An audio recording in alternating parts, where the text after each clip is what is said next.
I call myself scheduling it. All right, y'all. I think we're live. Hold on. Let me just make sure. Technology. Because I don't see a message of this. Yep, we're good. All right. Peace and blessings, everyone. Welcome to Sunday Sit with Sisters. It's me, Ro, filling in, getting it in. Sunday mornings. When I was a teenager, I listened to a lot of Our Voices on BET. So back in the day, the BET back in 1990, on Sunday mornings, Bev Smith would be on and she would have different guests from our community, like all over the world. And they would talk about different issues. And I used to love that show because it would be like just us. And so Sunday Sit with Sisters to me is like a tribute to like Bev Smith because I just loved her voice and she was so classy. But yeah, she would not be afraid to interview people and show the diversity in who we are. So I first want to thank my two guests today for coming to join me to share where they've been and what they've been doing. And I've been watching them a lot, but we're going to hear from them. First, I want to tell you who they are. So we have Camille Bird. And am I pronouncing your first name right? Camille? Yeah. Okay, good. She is a seventh grade ELA teacher who was born and raised in Richmond, California, and now lives in Houston, Texas. Girl, I love Texas. Everything's big in Texas. Yeah. But I just keep driving through Texas, but I love it. She is a servant leader, an educator, a writer, and more importantly, an powerful Black woman, which is so true. You the bomb, girl. You the bomb. And then we have Sister Imani Mitchell, is the founder of I Am Studios, a film company based in Sacramento. She's a mother, a writer, a director, and an actress. That's what's up. Let me tell y'all something. I'm so psyched to be talking to two of y'all because I think it's important to know and to hear from young women like you and find out what's going on. So first, I want to start off by asking Camille. You said you were born and raised in Richmond. Tell us what Richmond was like when you were growing up, and what time frame was that? I'm young, so 1995 is when I was born. I would say just growing up in the Bay Area, it's so much culture. I just watched the Netflix movie All Day and Night. And it was based out of East Oakland, California. It just made me think of home. Like, I grew up in the hyphy movement era where, like, we idolized like Too Short or Mac Dre, those type of people. So I would say growing up in the Bay Area, it was culturally diverse. It was a lot of freedom. I wouldn't have changed anything of it. When I go back home now, though, of course, it's not the same. Gentrification is hitting the Bay Area. But I would just say growing up, it was just so much culture, so much love. Okay. And what about you, Imani? Oh man, so it's funny because with Camille, I was envious of the Bay Area because I felt that Sacramento. I'm born and raised from Sacramento. One of the most diverse cities, they say. But I always felt like, especially in the schools I went to, that they weren't very diverse. Yeah. So the schools were white kids, Asian kids, Latinos, and then there was the small minority of Black. So there aren't really a lot of Black people in Sacramento. So I think I was always searching for that culture or searching for that identity. But I mean, I love the city. It's my home. It's where my parents met. It's where I was born. So I'll always have a love for it. But the Bay Area, when I was growing up, especially in my teenage years into college years, I was like, man, I gotta move out there to Oakland. I gotta, that's where I want to be. So yeah. So with that being said, when you were in, say, elementary school, what were some of the things you remember distinctly about elementary school? Like now, what was something that was really happening during that time? You're like, oh my God, that was so in. Oh my God, you had to have it. Like, what was that for y'all? Man, I remember friendship bracelets. I remember the lanyards, those little plastic lanyards. Like crossing that way, yeah, those are different. Yeah, kids were more crafty. I felt like not trying to shame the newer generation. But we just were always doing something with our hands, and we still could play out. We still played outside, so we had that kind of balance of technology emerging, but still we had that foundation of playing outside till it got dark or going over to somebody's house and just kind of being out. Agreed. I would say tetherball was really big for us. Like, if you didn't know how to play tetherball, you might as well just not be one of the cool kids. So kickball and tetherball was something that was big. And the same thing like you said, friendship like bracelets. We used to do cootie catchers. So we're like, What is that? it's like when you fold pieces of paper and write different numbers on it. And if you open up the number, it'll say something, maybe like a message or a question. And then Gosh. it's like origami kind of. Yeah. Yeah. That's big. So when you left elementary school and then you went to middle school, sometimes your middle school years could have been at your elementary school still, and you was at K through 8. What do you remember distinctly that changed for you when you were in middle school? I would say for me, self-advocacy. I feel like in elementary school, I didn't really have a voice. I was like always a leader, but I was easily influenced on like hanging out with this person or talking about this person. I think I had like a little messy stage. So when I got to middle school, I would say I would know how to advocate for myself a little bit. And then I kind of started noticing like what I like and what I dislike. Wow. That I feel like I became very insecure in middle school. That was where I kind of like, I did not have a voice and I didn't know. So it's so wonderful to hear you say that, because I think I had a lot of self-image issues. And I wanted to shop at Abercrombie, Aeropostale, all the places, because that's what the popular girls, the white girls, what they would wear. And I remember I told my mom, I was like, I need a whole new wardrobe. I need polos. I need this. I need, all this stuff. And she was like, who are you? Like, what is going on? So I think I had a lot of identity issues in middle school, going into high school too. I know for sure I did as well. Like I would always have my mom flat iron my hair. That was the biggest thing. And she was like, I can't do that every week. She was like, you're black. You need to do it every 2 weeks. But I was like, I want my hair flat iron. So I just like thought if I could hide behind my hair because I had so much that would take away from like my body. So what about high school? High school could be like a lot of different sections, like who you are as a freshman and who you are as a senior. Sometimes it'd be like two different people, like the journey of 4 years. What was that like for y'all? Freshman year as opposed to when you were a senior. Man, I definitely would say freshman year, didn't really have a voice, didn't really know who I was. And then I think by senior year, I had more of an idea. I also cut all my hair off in high school. Wow. So when I did the big chop, I had always been natural. I always had a bunch of hair, and I just had this identity crisis and just like cut it all off. So I had this really little short fro. So I think that was me on my journey of trying to kind of find who I was. And so by senior year, I think I was pretty secure in that. What about you? Freshman year, my older sister she's 2 years older than me, so we were together my freshman and sophomore year. So I feel like when I got to the high school side, because we had a middle and high school together, I was known as Kyra's little sister. So I think that self-identity was something I might have struggled with a little bit. And then like just trying to find that circle, because in middle school we had so many friends, and in high school those cliques get smaller and smaller and smaller. But my senior year, I would say I was more driven. My freshman year, kind of like was so caught up in high school, I kind of let my grades slip and was just trying to like keep up with the Joneses, so to say. But senior year, I was really determined to like be something, get out of the Bay Area, which was just Sacramento, but it wasn't that far. And then just, I don't know, just navigating through life as a young adult. Yeah. So in your senior year, did you know what you wanted to do? Did you know where? Did you have a plan? Did you not have a plan? Was you like, Lord, I don't know. I just want to be home and go get an apartment? Like what was just, where were you?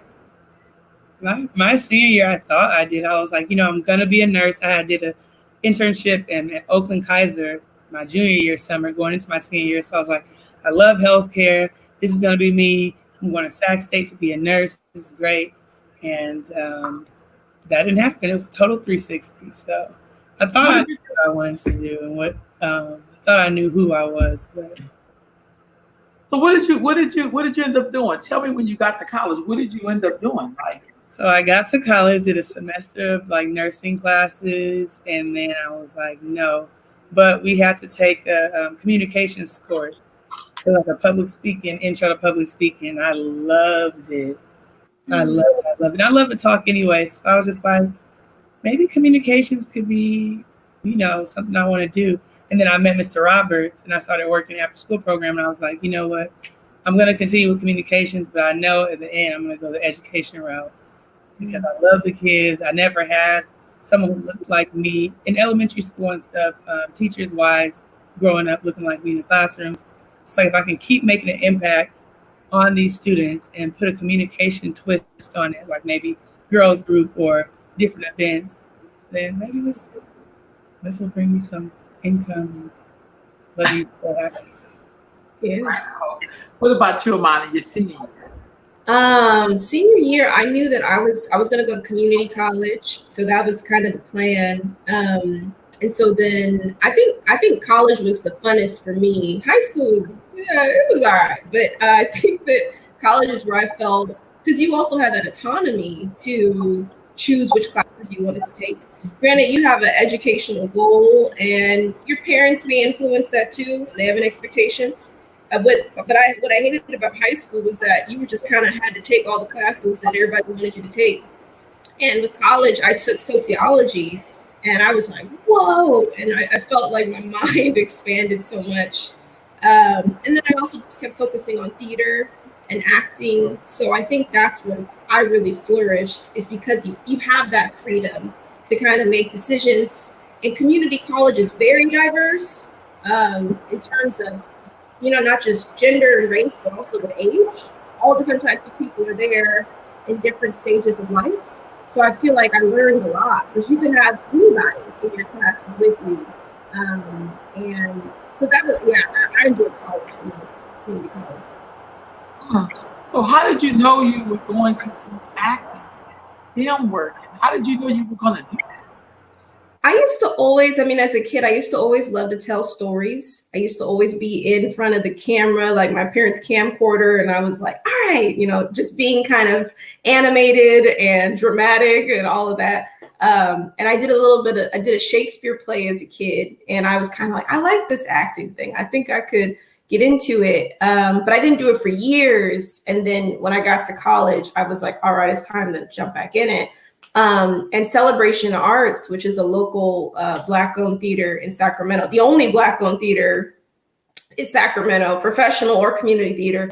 Mr. James Wheatley, he gave me a chance. I literally went there one day during the day. I had my little acting resume, and I said, I've never acted in community theater. I'd love to act. And he said, okay. And he casted me in my first lead role. He did a play and he let me be the lead role. So I was like, okay. And so after that, I just kept at it. Right on. So, Camille, what were some of the things you did leading up to where you are right now in terms of education and working with kids? That's how I met you. Mm-hmm. So some of the things I've done, I would say, first off, Robert Founder Development Center has shaped me and made me to the person I am today. So through Robert Founder Development Center, I was able to do girls group where I was able to meet you, as well as chair field trips, community events with Black Child Legacy, and also Freedom Schools. So RFDC introduced me to the Children's Defense Fund for their summer program, Freedom Schools, which is a 6-week reading literacy program. And through that, I served as a servant leader intern. And then I moved to a site coordinator. And now I'm an Ella Baker trainer for CDF. So I'm contracted through CDF because of RFDC. So I would say that's some things I've done education California-wise. And then when I moved to Houston, I was a hiring manager for a company. So I hired substitute teachers for charter schools. But then I realized that some of the subs that would go into the schools, I don't know, they just weren't truly there for the children, or they would like get bad reports, or they didn't have experience. So I was thinking, if I have a problem with who I'm placing in the schools, why not start there? I always had experience being around students, but never had the desire to be a teacher. But I love English. I love to write. I love to read. So I was like, might as well. So now I'm an English teacher, just finishing up my first year, and I love it. Wow. How did this work with the COVID? Like your first year of teaching and then this happens. Like this, this is unprecedented. Like how did you adjust to that? It's super disappointing, especially as a first year teacher, to end your semester like this. But so as of March 13th, we went virtual. March 30th, we launched it, and we used Microsoft Teams. So Mondays, Tuesdays, and Wednesdays, I'll post a quick mini lesson assignment for them. They have until Monday at 8 a.m. to turn it in. I'll make a video like this sometimes if they don't understand it, just explaining the work. But it's hard. I can't say it's hard. It's unfortunate because so many students have different lifestyles outside of the school. School might be their safe haven. You don't know what their home background is like. So people could be, in unfortunate situations where they might be with an abuser, or they might have 10 brothers and sisters that they're so busy taking care of their family that they can't do the work. I know a lot of students never used a computer before, never used technology. Some don't even have access to it. We've given out hotspot devices and laptops, but some students might have multiple siblings that need to do their work on the same computer. It's just so unfortunate, so unfortunate. It's so hard, but we're trying. What is Houston like? I love it. The food is amazing. Let me start by saying I eat a bunch of Cajun and seafood, so I'm excited to go home at the end of the month. But Houston's very diverse. I was telling Imani that earlier, that Houston reminds me so much of the Bay Area. I mean, you get the suburb aspect, you also get the downtown city aspect. It's a lot of culture. There's a lot of different races out here, definitely. So I see from Hispanics to Asians to people that look just like me. I don't typically, this may sound crazy, but I don't see Caucasians and things where I live. I live in Third Ward, so it's the heart of Houston. But I don't know. I love Houston. Yeah. Wow. Okay, so Imani, what are the things you were doing before you got into your acting? Like you have this film. We're gonna talk about that a little bit. But tell us some of the things you were doing, before you got to the film.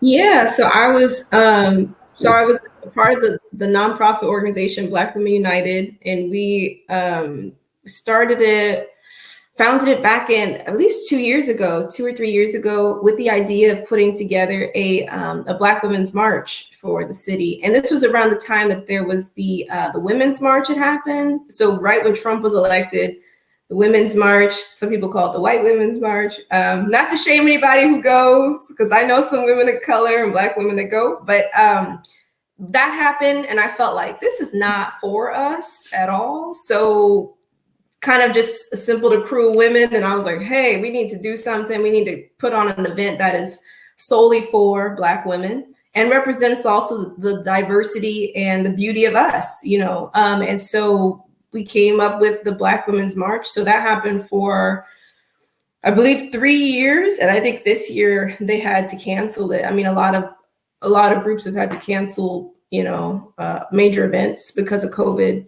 But just doing that work. And outside of the march, the goal of Black Women United was to hold safe spaces for Black women just to convene, to be themselves, to host workshops, to host, self-care spaces, all of that. So that's what I was involved in. And then I kind of was wanted to focus on my artistry and sort of developing my craft. Now, when you started doing before we get to your film, so your mother, how much have your mother influenced you? Because some people know your mom. I remember your mom from Moses. Yeah. Tell us about your mom and how did she influence who you are? Oh man, I mean, my mom. So I grew up in Wosay Community Church. My mom was always in the community. Always, she's kind of one of those that she did a lot of work in the background all the time. She was always the person who would help put together the Kwanzaa celebration, cooking, cleaning, giving out food, doing this, doing that. So she was really community oriented. And it was important for her to be in touch with her community, with the Black community here. And so being around that, I mean, you grow up in it. And so then it's just kind of like, that is also your path as well. So, and she's been so supportive of me. I mean, once I decided I wanted to do community work, she was 110% behind me. So I definitely get it from my mama for sure. Sometimes I mute myself because my lawn guy is here and this heck loud. So I just mute myself so y'all don't be hearing like the and all that. In the times that you both were doing your work, what kind of things would have been that you felt that you would have needed that sometimes we don't always give people who are doing the work when you're doing community work?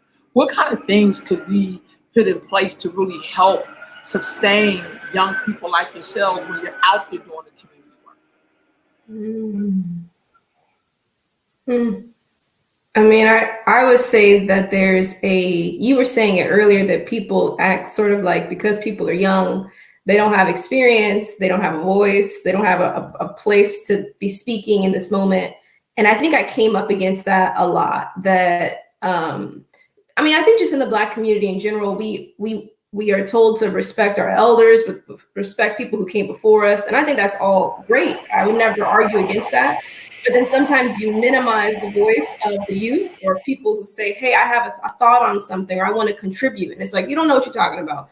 So I felt like when I was first starting out with community work, I had to like really assert myself over and over.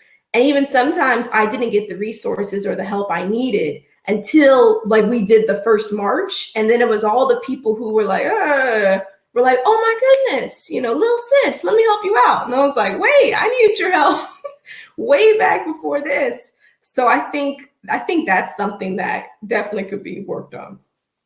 I can agree. I just feel like we're oftentimes downplayed, basically off the age or ability, and it's not until an event happens or you've seen us struggle and we did something successful that you want to have our backs. So I would just say support is the biggest thing, as well as resources coming from that. So maybe a budget, like money, if you can have money, or just more volunteers. But yeah, definitely support was the biggest thing. Right on. And I only ask you that, one of the reasons why I'm asking you that question is because those same people who was dissing y'all, they was young once and they knew how that felt. And that's all we forgot. Like now I'm old, I don't really have to do that anymore. It's like, dude, you was just me. So it's kind of like we got to put those words out there for the next, that's coming. It's like, let me make sure they have some stuff that they need, because I know what I need, and I didn't get that, so I want to make sure. Bonnie, when you started doing your film, what made you do your film? I think that I knew that I was a disgruntled actress, so that was the first thing. I was mad about the fact that I couldn't find roles that were well written, that were serious, specifically in film. So I've been doing theater for a while, trying to get into film, and all the roles were like hairdresser number 2, best friend number 5, like all these small little. I'm like, I need to. And so I think I just was like, well, write the roles, write the stories that you want to see. And I wanted to write also content for Black people, for the Black community, for Black audiences. So my film is, I am 100% devoted to writing films for Black people, period. Only Black actors. That's it. That's all I'm doing. And that way too, also you're employing Black people. I mean, all my actors, I paid them, with what I could. But that was important to me, having the representation, the visual representation, and then also too putting Black actors to work in roles that have meat and have sort of are complex. That was really what drove me to the film. What made you write this? It's called Whirlpool, right? Mm-hmm. So tell us about Whirlpool before I try to get us to It's about a man who has a lot of secrets, and essentially he makes a decision in his youth that impacts the rest of his life. And he spends his adult life trying to hide it until eventually it comes out and sort of implodes his family. So that's, he's a complicated man. He's not a bad guy. He's not a good guy. He's just a human like many of us. And he made a decision that has sort of long lasting impact. So this scene though is more so with his daughter, his teenage daughter. And she's out on a date, and it's sort of like a subplot of the film, but yeah. All right, we're gonna play this clip. Let's see if I know what I'm doing. No, so because I'm excited, I want to see it myself. Okay, so let's see. Let me make sure. I'm trying to make sure I got all my stuff right. Here we go. Uh-oh.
That was juicy. I was just like, what's happening next? I was just like, Drop. yeah, Yeah.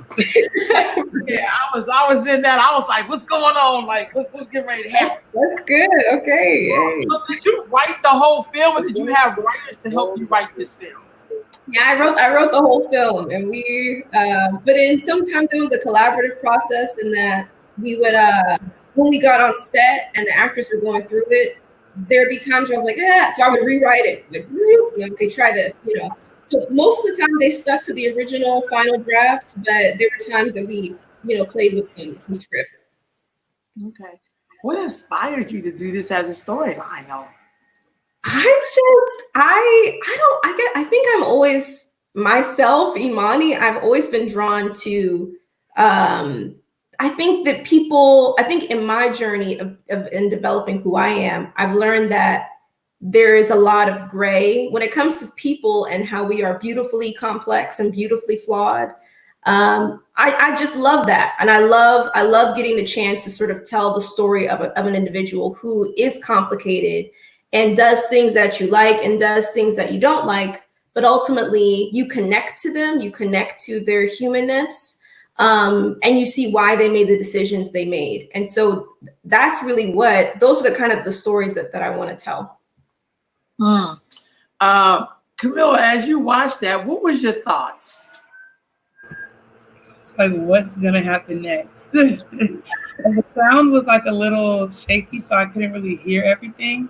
But as soon as I saw, I don't know if that was like the dad, but driveway, I was like, oh yeah, this is going down. So yeah, I love movies, everything, especially when it's like a little bit of drama with action. So yeah, I don't watch so many good documentaries and movies over this COVID period. Which is awesome though. Like I love a good film, and if a film is really good, I'll watch it a few times. Like I have to at least watch something that I've probably watched 100 times again. Like it's just a bit ridiculous. Who are some of the people that influences you in your film work? Definitely Ava DuVernay. She's like my idol. I would say oh my goodness, why is his name escaping me? And John, oh my goodness. He directed Boys in the Hood and I'm so many John Singleton, oh my god. I wasn't sure, I didn't want to say that. Right, John Singleton, Barry Jenkins. But I would definitely say Ava DuVernay. When I saw When They See Us, I was just like, wow. It was just incredible. I mean, it's heartbreaking, but I think the journey from seeing just the justice system in its entirety, from arrest to interrogation to conviction to incarceration to rehabilitation to parole. I mean, it just was so extensive and impressive. I know. Camille, in your schoolwork, what are some of the different issues that you see that you think some of us may not realize that is happening with young people? I would say navigating through life in the sense of a lot of kids nowadays cannot just be kids.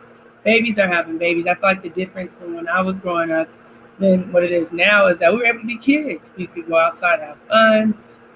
We didn't have so much responsibility, but nowadays kids can't be kids. For instance, I have a student who's 12, some have 7th grade, so they're like 12, 13. Mom's 28. She has him. She also has a 9-year-old. She also has a 2-year-old, and she's pregnant right now.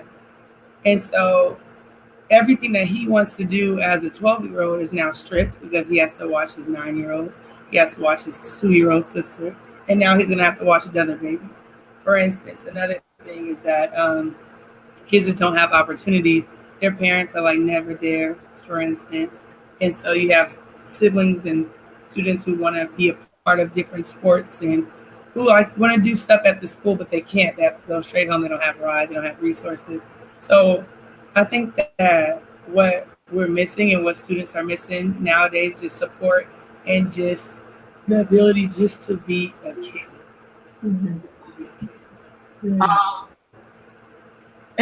And doing your film work, Amani, what kind of roles would you see for Black girls and Black women? What kind of roles would you want to write? Oh, for Black, oh man. Definitely one, lead roles, because I feel that sometimes Black women are playing secondary, playing supporting, and just not getting the screen time they need. Nothing stereotypical, nothing that feels like a caricature or feels inauthentic. You could tell with some shows too. You're like, is this a white person who wrote this? Like they would write for Black people, and you're like, that doesn't feel right. But I also feel like Black women, sometimes we get pigeonholed into having to be strong, having to be this, having to have it all together, and having to all this stuff. And I think also writing roles where Black women get to be vulnerable, get to be soft, gentle, cry, what have you, just what represents how complex we are as human beings. We don't always have it together. We don't always, so I think that we need to see more of that as well too, of Black women just being human, making mistakes, doing great, just all the things that we are. When you said that, I immediately thought about, because I was a child who grew up watching a lot of movies in the 70s. And so there was a whole period where it was like Pam Grier and Tamara Dotson. So it was like Cleopatra Jones and Foxy Brown. It was like, I'm gonna kick your ass. Like that's like who they were. But you didn't get to see them be like, I'm disappointed, or this didn't work out, or I fell in love, this person don't want me. Like, I mean, like, like you never got to see the diversity. It was always like they had it together. You know what I mean? Be strong, sister. Right on, sister. You all messed up in the inside. Like nobody gets to see that part because we gonna look good. Are there any particular films out right now that you feel that represents some of what you're talking about? Man. Either of you. I mean, either one of y'all can answer that. And I see myself, because I really don't see films where I see myself. I'm not gonna lie. But that's just I know. I'm really trying to think. Because Camille, I know you're a movie buff too, so I'm like, right. think that there's a movie right now that I just see myself. Oh yeah, that's me. That's me. Um, I saw there's a movie on Netflix called Uncorked with Yeah, to do with the wine tasting or something. and I felt like across the board, everybody in that man or woman, it felt authentic. Like it felt like I could see myself, and it just felt real. And they're just telling the story of a guy who wants to be a wine sommelier, whatever it is. I think that was maybe the last, but it's hard to find. It really is. And I also think it's hard to find diversity of Black women on TV because it's always like certain archetypes, or you either have to be over here looking like this, or you got to be all these extreme. And I don't live in the extreme, honestly. Like I just don't. But it's always like we really want to see this part of you or that part, but you don't get to. Like I used to watch Charm. I'm not gonna lie, y'all don't judge me. But I used to watch Charm every morning, and what I liked about Charm, even though they were like some whatever, they had all of these expressions and emotions that they went through as women. People that could be like, oh, and make it go. They didn't always use their power. That was part of restricting power. But they fell in love with people. The relationship didn't work out. They had issues with their sister, their mama stuff. Like it was just like so many. And sometimes it's like I don't get to see us like that. Yeah, right. Like the TV show Scandals. Like yes, Kerry Washington has this role, but then she's alcoholic, and then she's right. And then it's like, but she's the lead role. Right. Yeah. I never thought about it like that. Yeah. There is an impact of reality TV show in the image of Black girls, Black women. And I'm saying Black girls because I work with a lot of Black girls, and some of the stuff they're doing, I know that they see it on TV. I know that's not the reality. Yeah. Right. Oh yeah, I think so. The problem with those shows too is they add in drama, so they heighten things. Mm-hmm. So then they have these women acting out of their character. In reality, maybe they could have a conversation, but then they're like, no, you grab a bottle of champagne, you throw it across the room, you lift the table up, and it's like, but it's all for ratings and entertainment. But then what you get is this depiction of Black women that is just crazy, volatile, petty, all this stuff, and a lot of it is scripted. Yes. Somebody in the room said they really like Little Fires Everywhere with Kerry Washington on Hulu. Yeah. I'm gonna have to watch that because Christy told me about it yesterday, so I need to check that out. Yeah. Did y'all see that? Because I haven't seen it. I've seen some of it. It's pretty good. I like it. Yeah, I like it.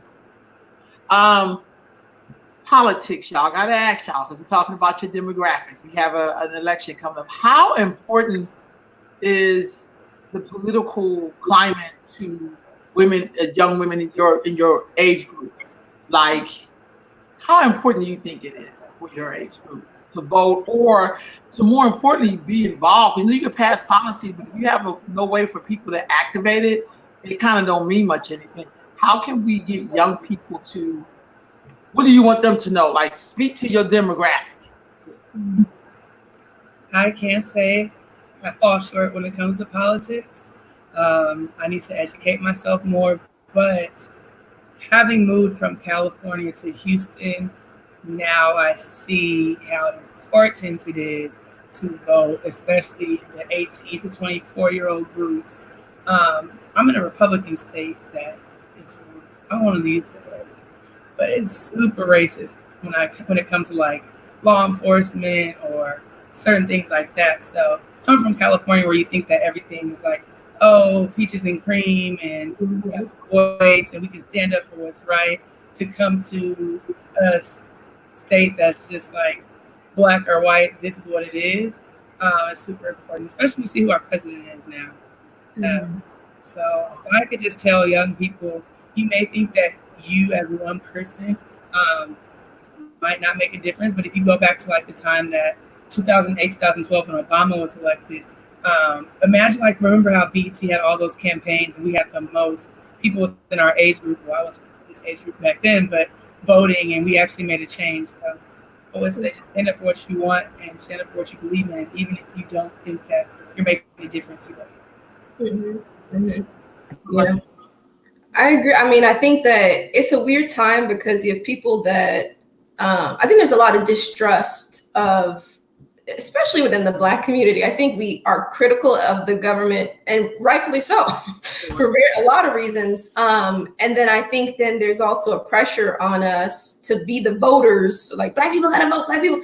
And in reality, we don't make up the bulk of the voting population. And really, I think a lot of that pressure should be on white America. And I think that when we look at who voted Trump into office, it's very clear who did that. So I think with younger folks, there's a lot of distrust. There's a lot of criticism, skepticism of the voting process and whether it's legitimate, whether it's something that we should partake in. And I think a lot of people too are kind of sick of the two-party thing. Like it's either Trump or it's Biden. And it's like, well, what if I don't like Biden? What if I don't like Bernie? What if I don't like Hillary's? Am I a Trump supporter? People will say shit like that though. And you're like, well, that's not. So I don't know. I feel like things have to change. I don't know what would change, but I see a lot of people though who are just disengaging from the voting process, young and old, So yeah, something's got to give. So with that being said, identity, let's just back up for a minute. So identity, do you think that we struggle with identity? And when you look at other groups, I'm not saying that they're not diverse because they are, but they usually have something to pull them together that they can agree on. Do y'all think in terms of our community and the different age ranges that identity is still a major issue to why we can't like look at stuff and be like, y'all, come on, like sometimes it's be like, I just can't right now. I don't know what to tell y'all. But how do y'all navigate identity? I think that's all up to the individual. I mean, I feel like just coming out of politics and just in general, we struggle with identity because look at social media. Look what it portrays as, or look at what everyone wants to be. So I think it starts with self. You need to literally take a step back and do a lot of soul searching to kind of figure out who you are. And I was someone who struggled with identity as well, but journaling helped me. I listen to podcasts and just through life experiences, but I feel like we do struggle with identity because of social media and because of what other people are doing. I feel like sometimes we're too wrapped up on the other person than being intuitive with ourselves. Yeah. I think Black people, Black Americans, we have a very unique existence than other groups because we didn't immigrate here. We were wrongfully stolen and taken to a place that wasn't our home. And now we are all the descendants of the folks who were brought here. And we're trying to kind of make sense of this place that wasn't really our home from the get-go, right? And then I think within that confusion of trying to figure it out, we have all developed our own politics and our own. So sometimes there's stuff you'll think that a Black person will agree with you on. And they're like, I believe in, what capitalism. I believe in making money, doing this, doing that, leaving people behind. I'm going to get mine. And you're like, but what about the community? So you have different perspectives. I think class is a big one. I think class is a big one for us, a big divider. And so it makes it harder to get Black people collectively on, whatever it may be, because we all have these different perspectives. And it's just hard. Is class, and I agree with you, but is class like an illusionary state that we're in? Because you could be like Black and be in the upper middle class, but you still would get pulled over. Like, and your white friend who probably live on the trailer be talking all kind of smack, and the cop just be like, sir, sir. But somebody Black be like, shut the hell up. Like, I can't. Literally, yeah. Like, I know that you are middle class, but I are still Black. Like, you know what I mean? Like, right. How do we deal with class? Why is class such an issue for Black folks sometimes? Not all of us. I always say some, but why is that? Like, what is that about? I think it's just an illusion. I think we think if we buy ourselves the trappings to be successful and to have the right car and the right house and all of that stuff, that somehow we will just be we won't be thought of as Black people or something. It's like, well, no, like you said, you'll still get pulled over. You still could get called the N-word by somebody. I mean, those things don't change just because of how much money you have. So I think it's sort of like an imaginary, it's like a weird, it doesn't really exist. It's the sort of security that we want that isn't really real. And I think a lot of people are just sort of, disillusioned. Okay, so class. So you both are very educated, and you would be what we want for our young people. Like, I want you to go to school. I want you to have an experience. I want you to. How do you feel about when you think about how we relate to each other? You know what I mean? Most times, we'll be looking at some of the dysfunctional relationships that make great television for some people, but in reality, how do you think we're doing? How do you think, as it relates to us, even in relationships, whatever that looks like, how do you think we're doing? So while y'all thinking about that, I'll give you an example. So I walk every morning in a room, and sometimes I walk at night. And I remember once I was walking with somebody, and we seen like, out of all the couples that we seen, most of them were mixed couples. And most of them were like Black men with white women, and or others. And I speak to everybody, and everybody they speak. I always think to myself like, okay, so are we still with each other or not? Because California looks very different than Texas. It looked very different in the South. When we do the road trip everywhere, my girls always say for some reason they like the South, but they get to see Black people together. Yeah. How do you think we're doing from y'all perspective? Y'all much younger than me. It's my OI.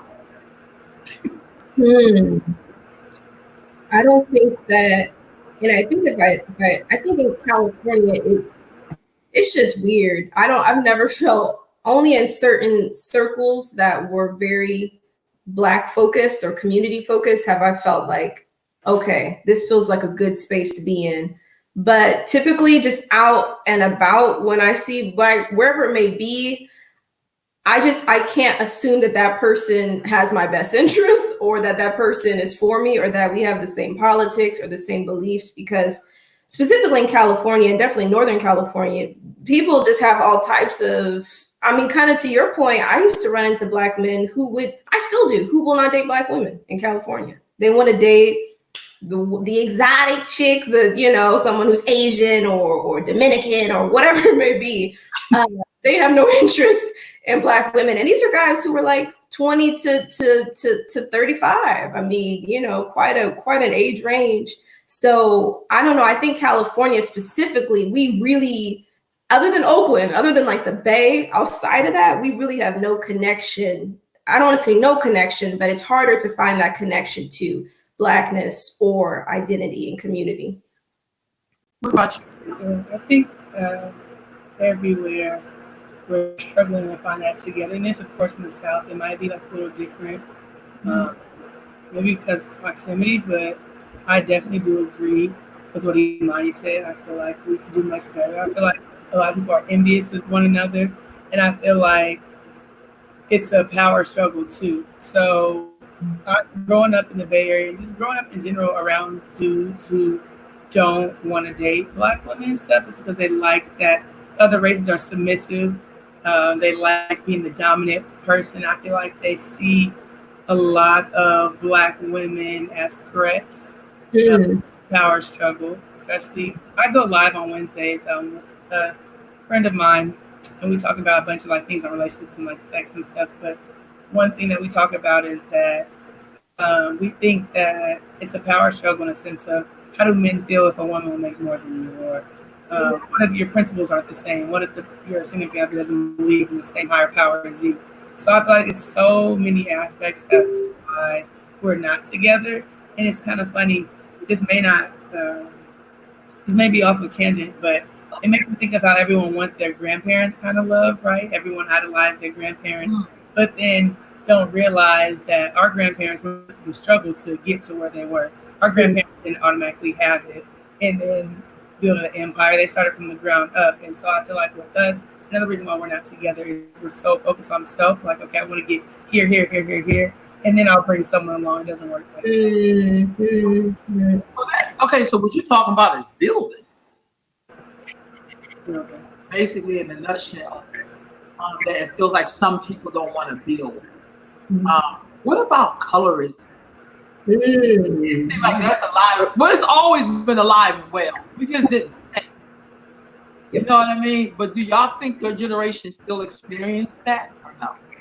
Does that impact this conversation in terms of when we're talking about how we see each other or value each other or what we think? I think we're doing better. I know growing up, it was like the whole light skin versus dark skin thing. Oh, Camille, you're very beautiful for a dark skinned girl type of thing. And then kind of going what Imani said, how dudes will only want to date the exotic chick, oh, light skin, curly hair, oh, you're this race, you're that race. But I do feel like a lot of things have emerged over the past years that we've, kind of moving to outside of that. But colorism is something that we definitely face. Definitely, especially in the South. Yeah. Now go out there in that sun and get dark, girl. What about you? Yeah. No, it's real. I think the caveat to my point is that when dating Black men, you would either find, Black men would say, I want an Asian girl, I want whatever, or I want a light-skinned girl.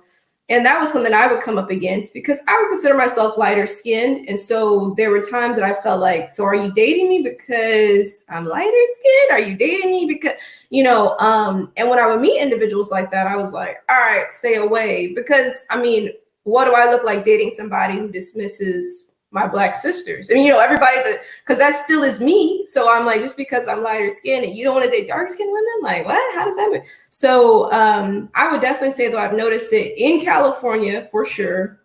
I noticed it definitely in the South. My father's family is in Tennessee. And when I go down there, I definitely notice it a lot more.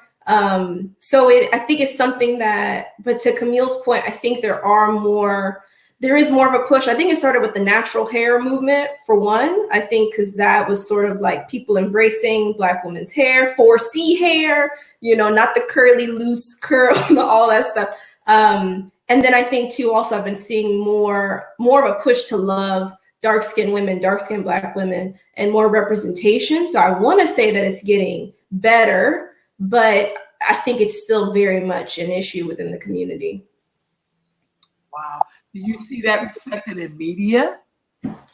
Yeah, absolutely. It's hard. I think the first time that I saw like dark-skinned Black women in a role where they were leading was Insecure, like Issa Rae, and like that's why Issa Rae is just so like beautiful, valuable. Everything about her is so important too because she's putting out great content for Black people. She's leading in her own content. She started off leading in her own content off of YouTube.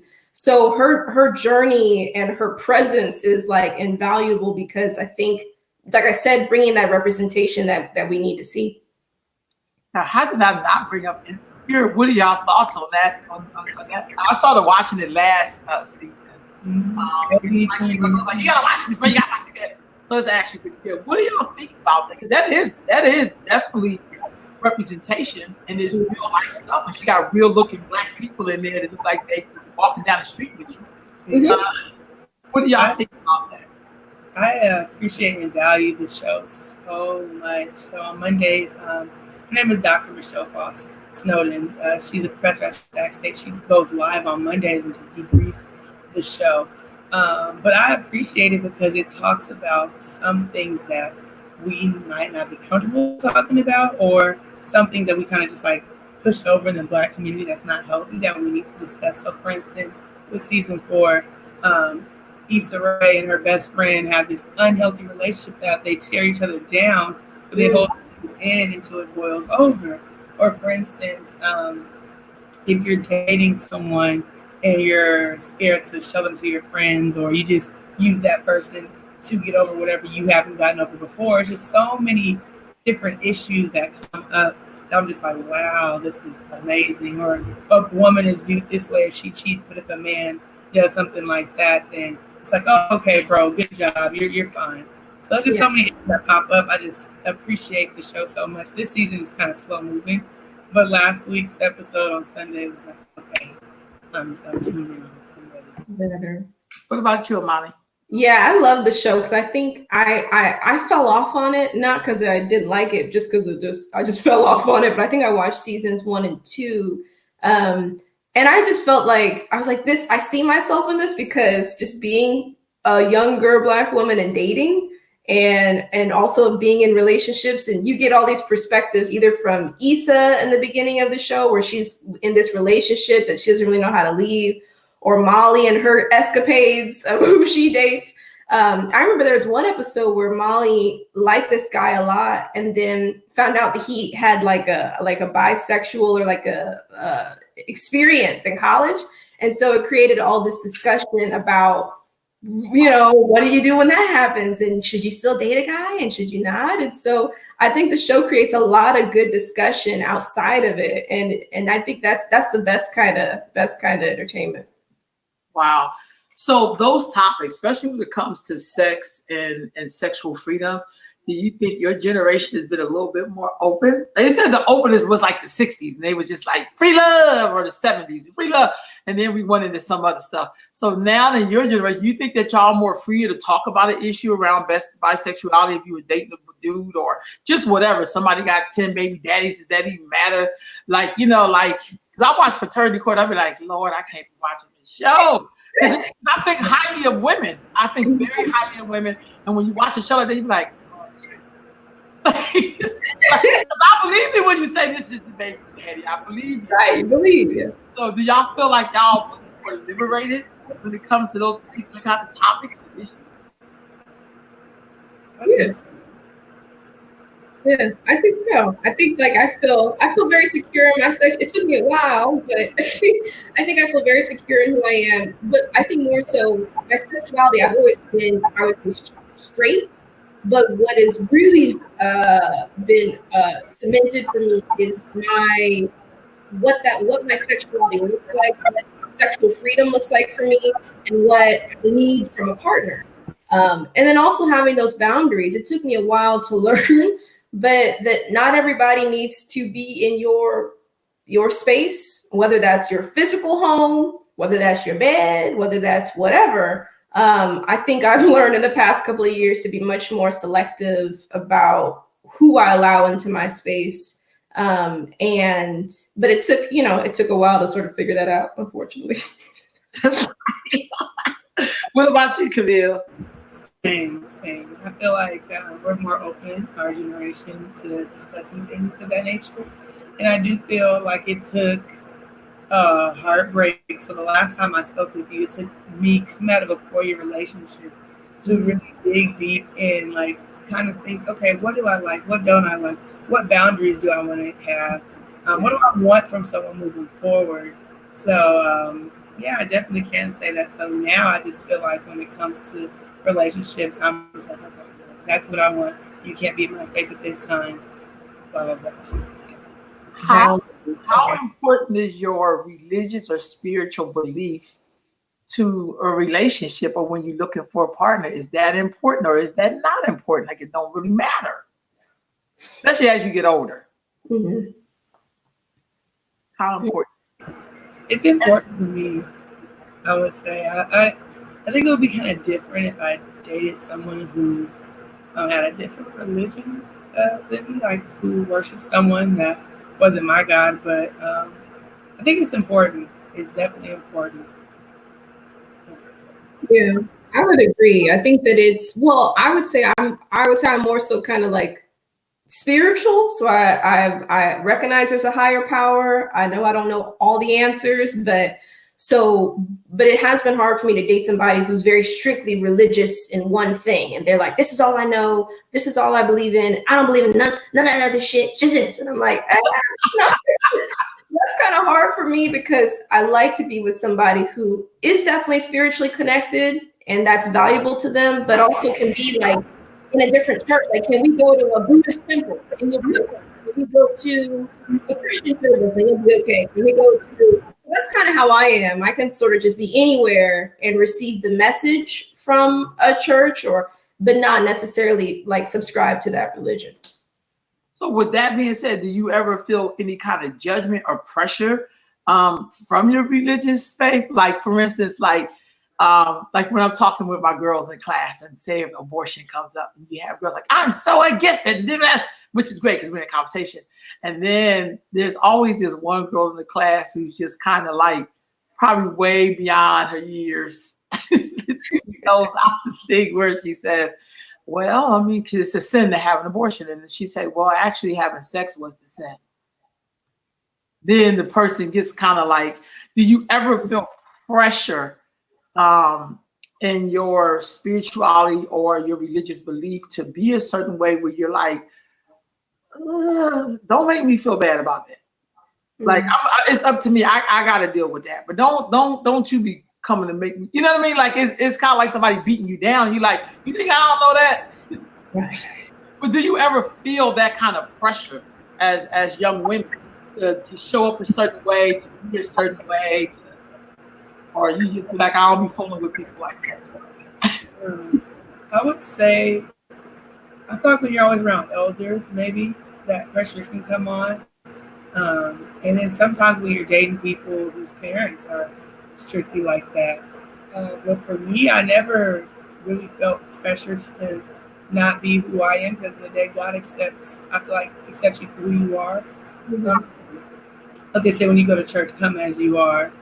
But I just have parents who never really pressured me either. Like my mom was super supportive. She never told me to do this and do that.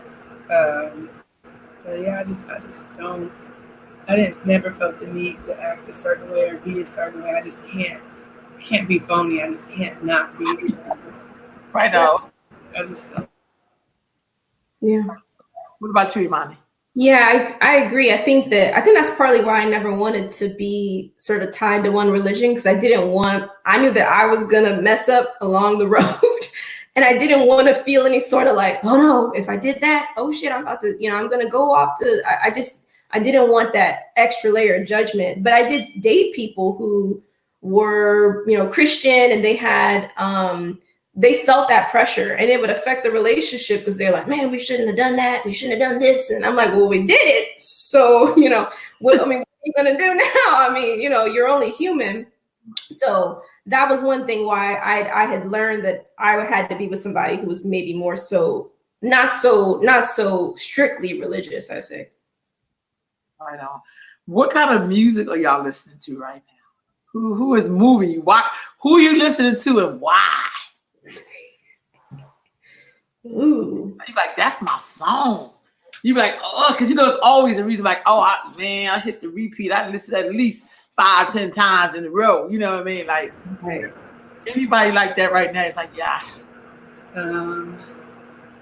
So I'm a little weird when it comes to music, because I'm like, music and movies is my jam. It's my thing.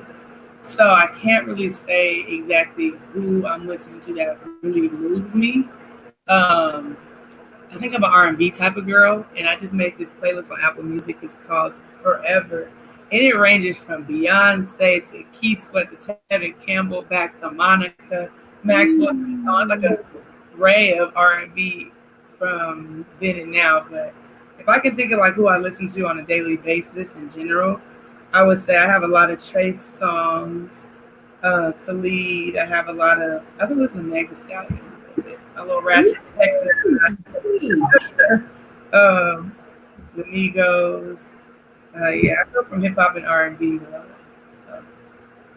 Yeah, I've been in the same. I've kind of had a lot of nostalgic, just wanting to listen to. I think on Pandora I pulled up 2000s R&B.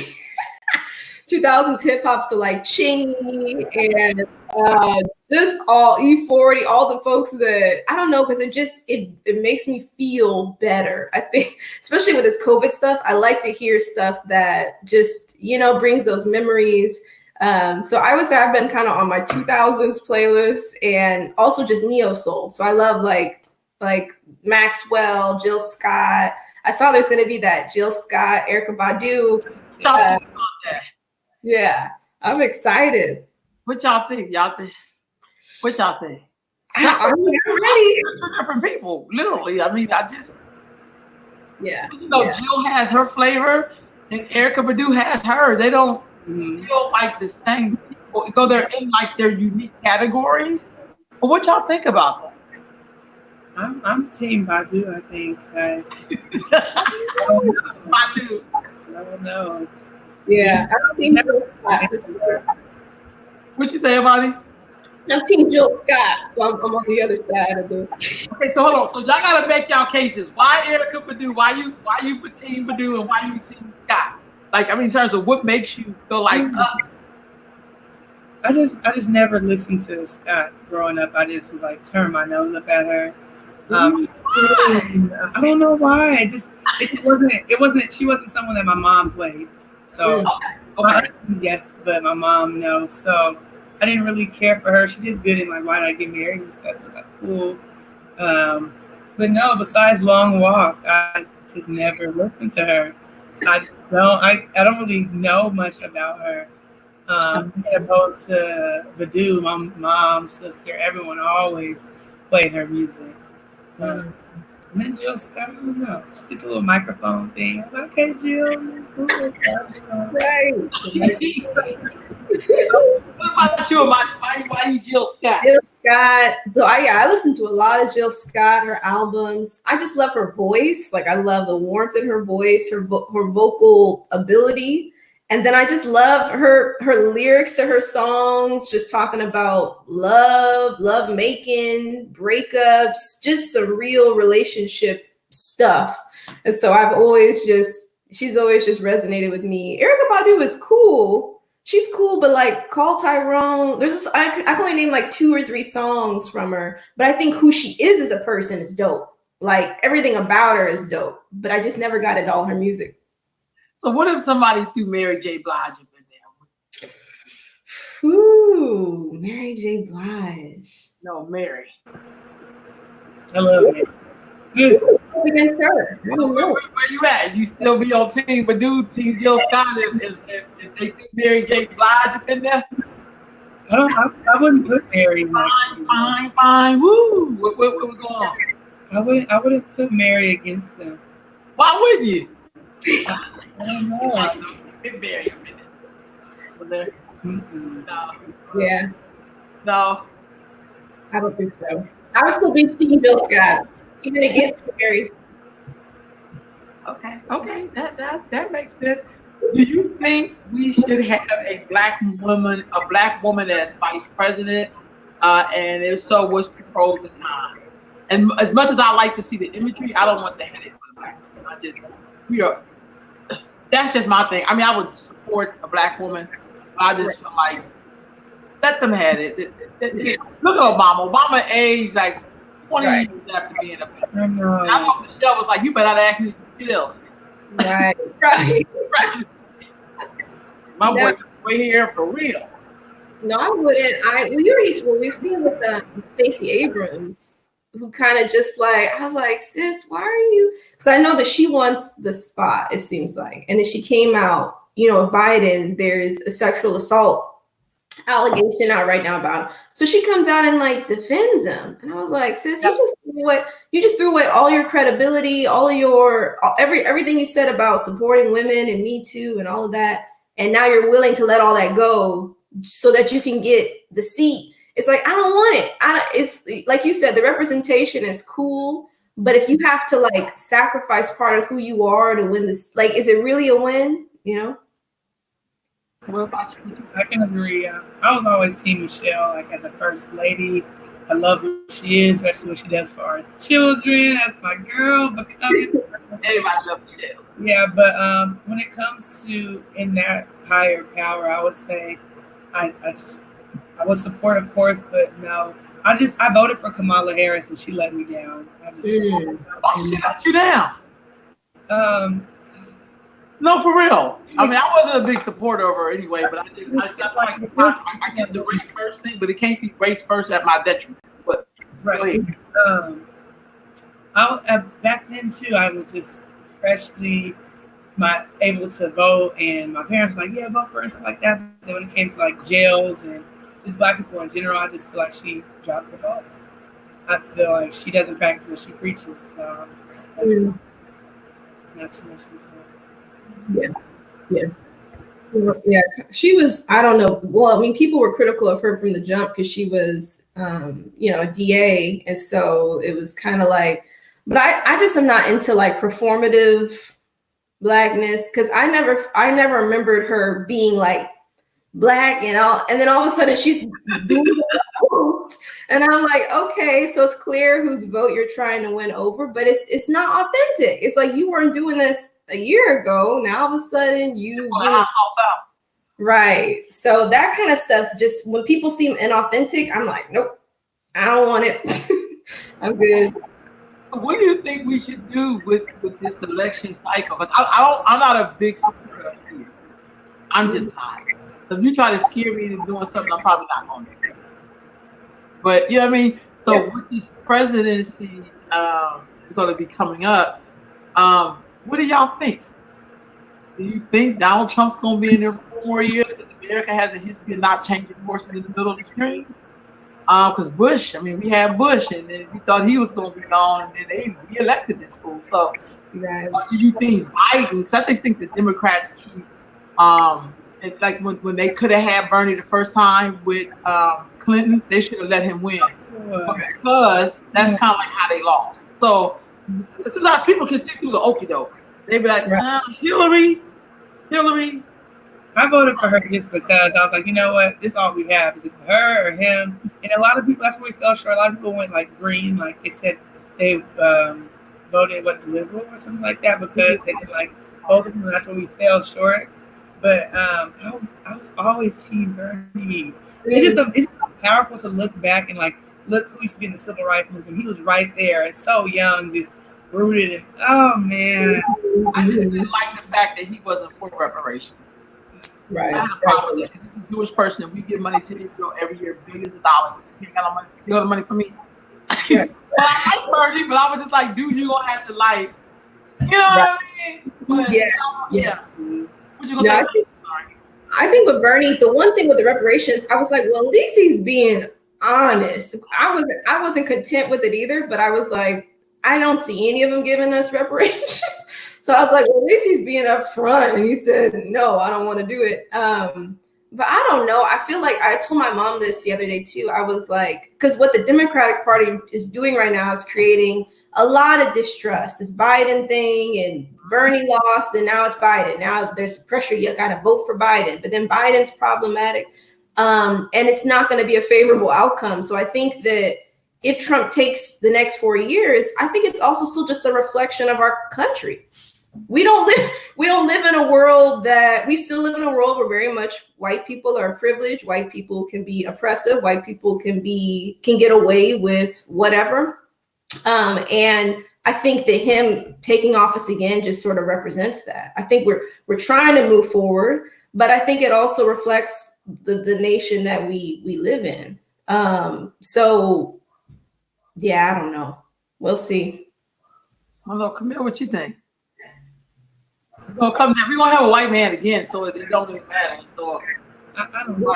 I agree. Like if he wins, it's just a representation of our country right now. This whole COVID-19 with him saying one thing and then come saying another thing and then calling it the Chinese pandemic. I'm just like, it did have the Indian flu. I just don't have anything to say. Yeah. Do you think, this is just my answer, do you think we struggle with realness this wrong? Do you think we like people to dress up when they doing stuff to us? Like, yeah, do you think we struggle with that? Because I think with Donald Trump, I think most times I see people, I'm not a supporter of his, they talk about his cosmetics and the way he talks or whatever.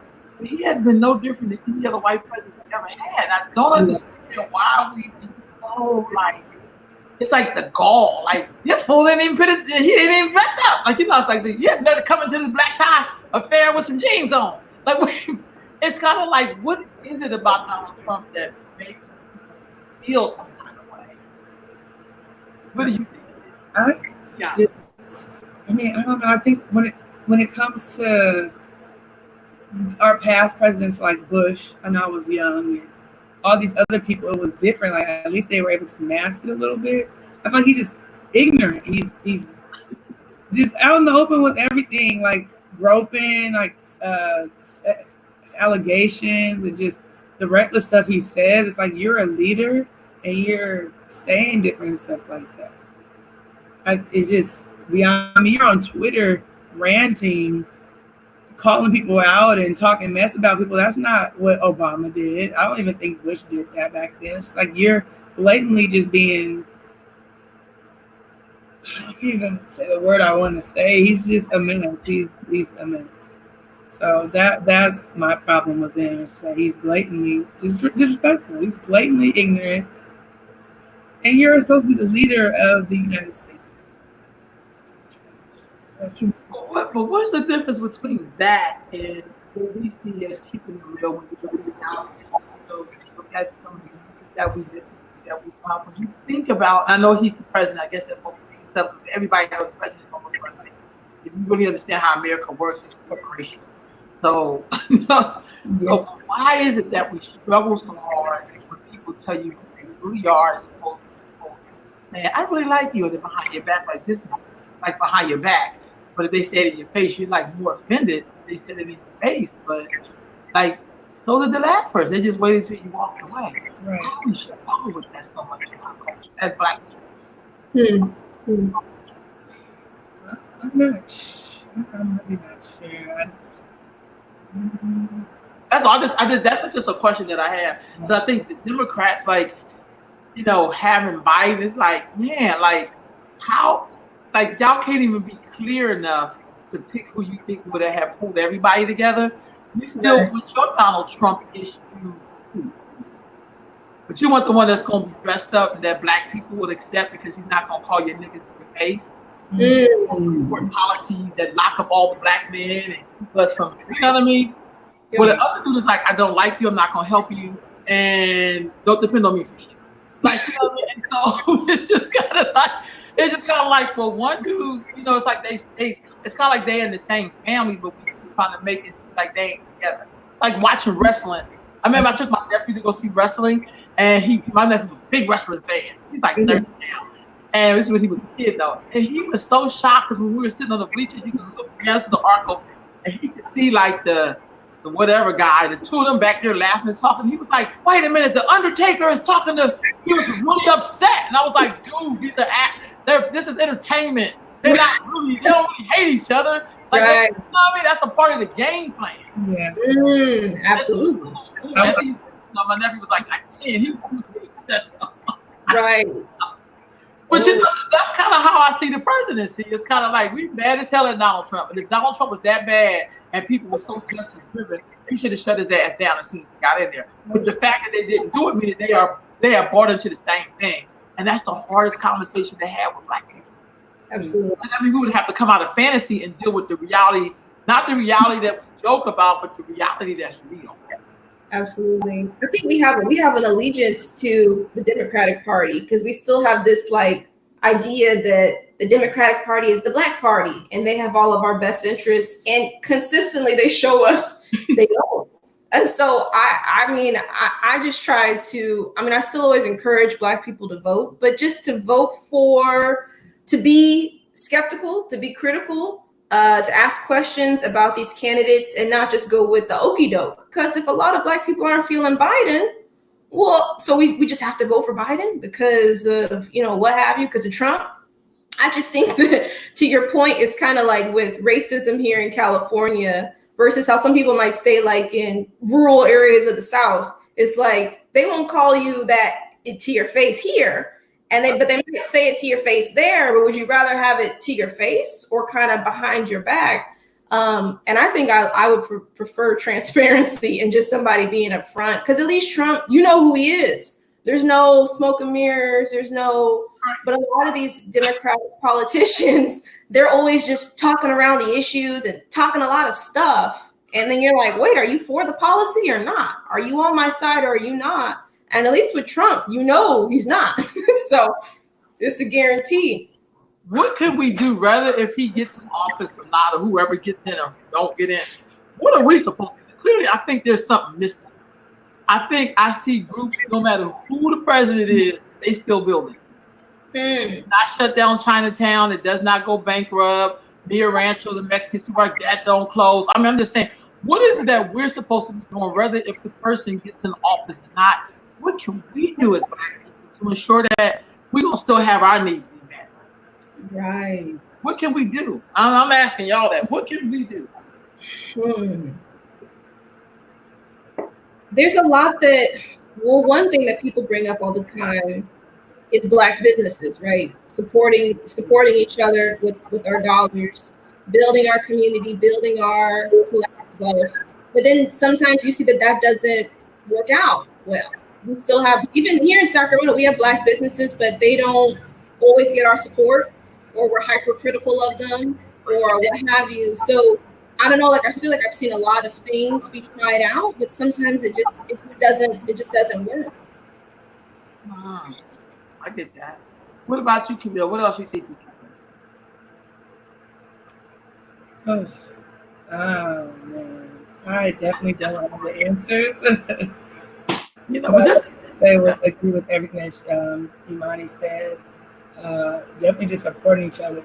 Yeah, we might be in another unfortunate situation. That's when we come together and support each other. Stop down talking one another, supporting Black businesses, building Black, and doing more things that's focused and centered around our people. I know. I got a few more questions before we wrap up. So every Thursday, there's a woman, Our Lives Matter, and by trade tracks violence happening across the country. So since January 2020, 269 Black women have been murdered by the hands of Black men. What do y'all think that's about? Because that's a lot. And 117 has been since COVID started. I mean, officially since the lockdown, since the quarantine, which was like March 16th or something like that when it started. Why do you think the murder rate that's happening on Black women with Black men, what do you think that's about? And what do you think we should do about it? I'm gonna have a group of brothers on to discuss this on Tuesday. But I want to ask, you know, one brother reached out to me and was like, I think you should have some Black men. I was like, okay.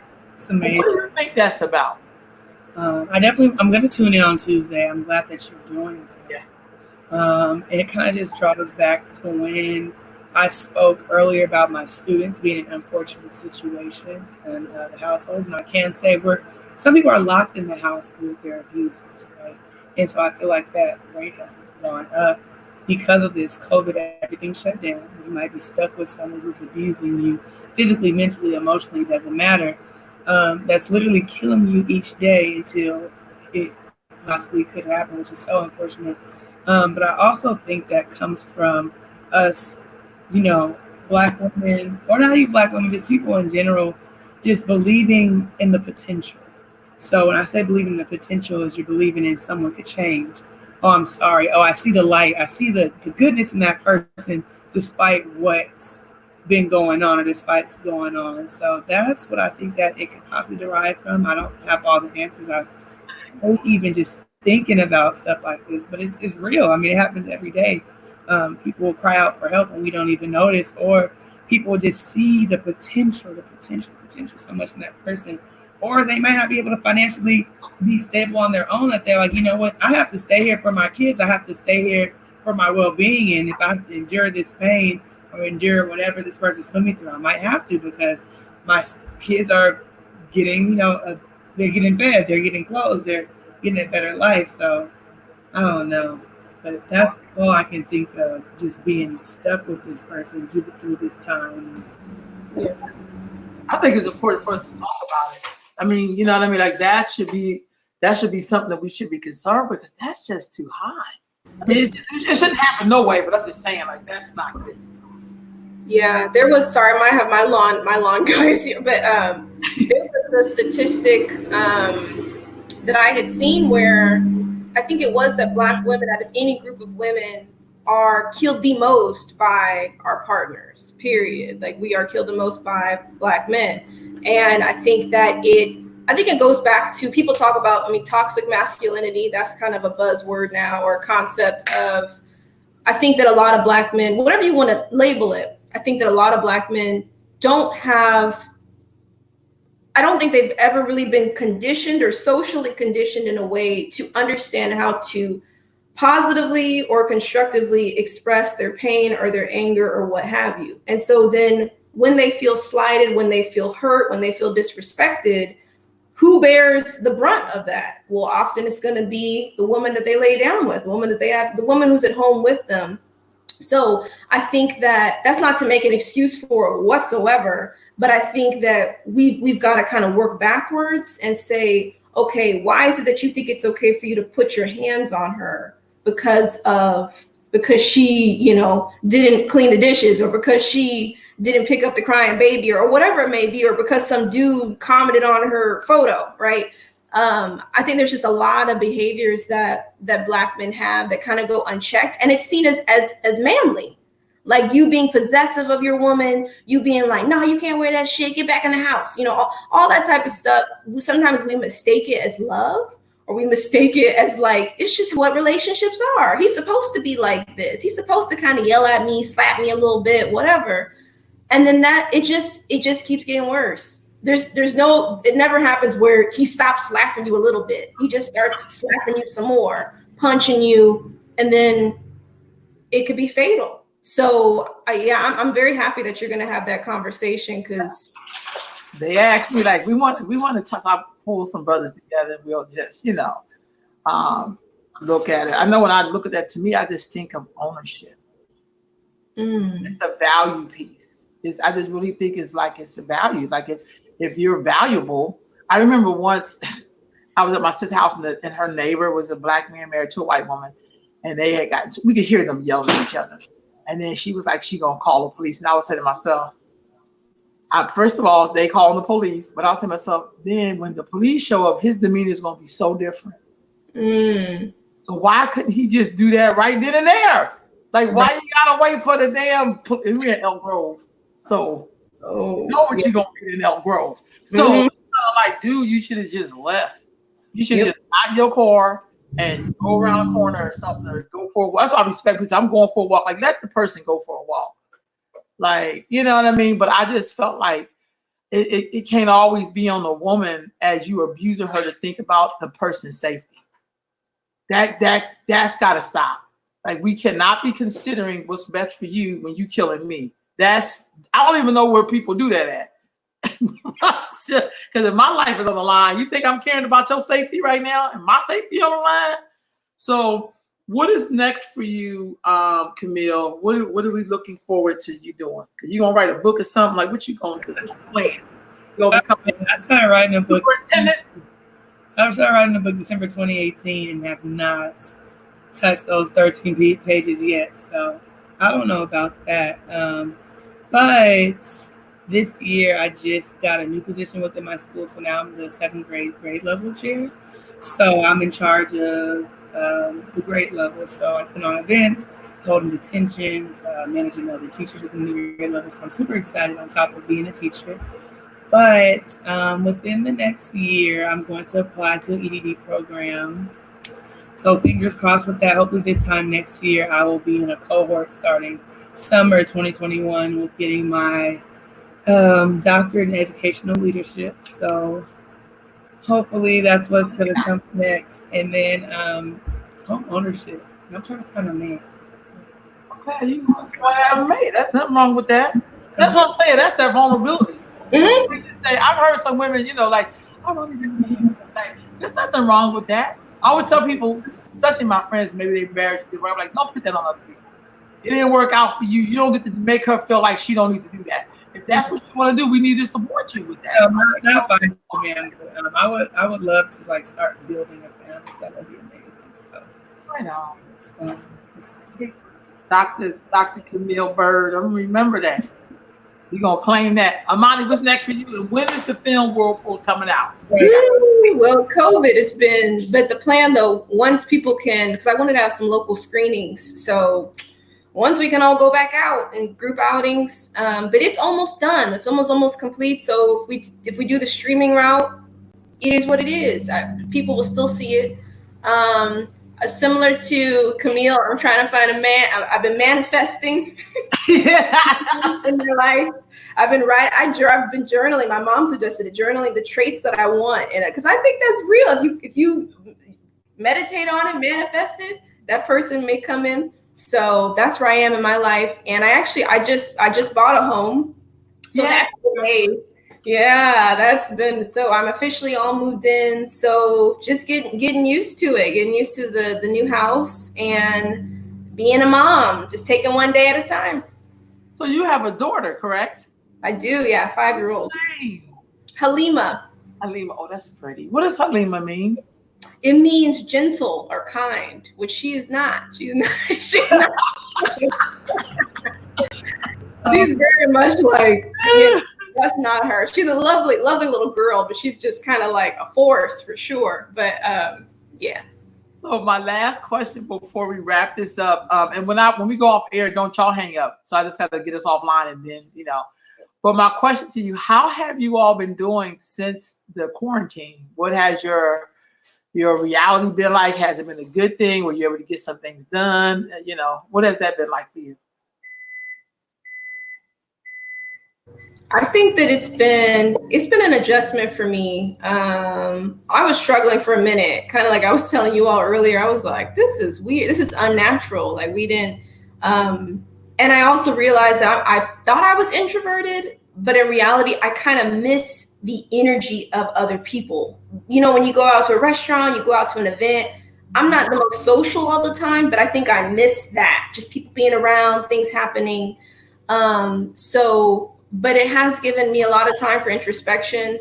And now it's just finding that new normal, like that new groove. But I find that showering in the morning helps me because it's so easy just to like roll out. I have on sweatpants right now. Like it's so easy just to roll out of bed, lay in the bed and not get dressed or do whatever. And if I do a shower in the morning, then I'm like, okay, I'm back on my schedule normally, make some breakfast, make some coffee, get productive. Otherwise, I'll just be kind of stagnant the whole day. Right on. What about you? For me, I'm an extrovert. So when it started, I haven't had an issue with quarantining at all. I kind of was getting annoyed because people were hitting me up like, hey, I know you love to be out. I know you love to do this. So how are you doing? I'm just like, I'm actually fine. I think I needed this in a sense of life was just always just going. I'm doing this, I'm doing that, I'm doing this, I'm doing that. And I'm finally being able to take a step back and really plan for what I want. So I really appreciate this time. I think I needed it for like my mental for sure.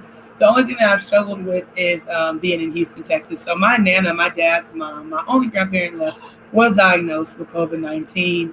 And we found out 2 weeks ago. So me and my sister being in Houston, not being able to go to California. I mean, we could go home, but it's just like, if you go to California, New Orleans, Atlanta, any of these places that have like high cases, you have to quarantine for 14 days within your home. So me and my sister kind of were just like trying to wait things out and see. So yesterday we actually bought tickets to come back the 28th of May, and I'm staying until June 8th. So just not being able to see my parents was one thing. My mom like loves us so much. My dad does too, but her only children, her 2 girls, are so far in Houston. She wasn't able to just get up. So I can say I miss home in the sense of the Bay and just my family. But during quarantine, I've been able to watch movies. I've been able to journal and write. I've been able to plan like what I want to do within these upcoming months. It's dying me that I can't get a pedicure because I feel like my feet is impressive.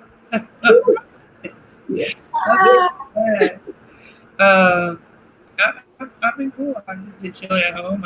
I'm tired of cooking, so I already love to cook, but I'm tired of cooking. I'm tired of showering, actually. I feel like 2 to 3 showers a day. I'm tired of that. I'm tired of sleeping. So, those 3 things I'm tired of, but other than that, just been doing the same thing. I know. Well, ladies, thank you for joining me today on Sunday Sit with Sisters. And y'all out there, thank y'all for joining and commenting. You women are just amazing. And whoever y'all end up with, they're going to be so blessed. So I know y'all were blessed together. So I'll see you all next week. Blessings, family. All right. Thank you. Bye. Go to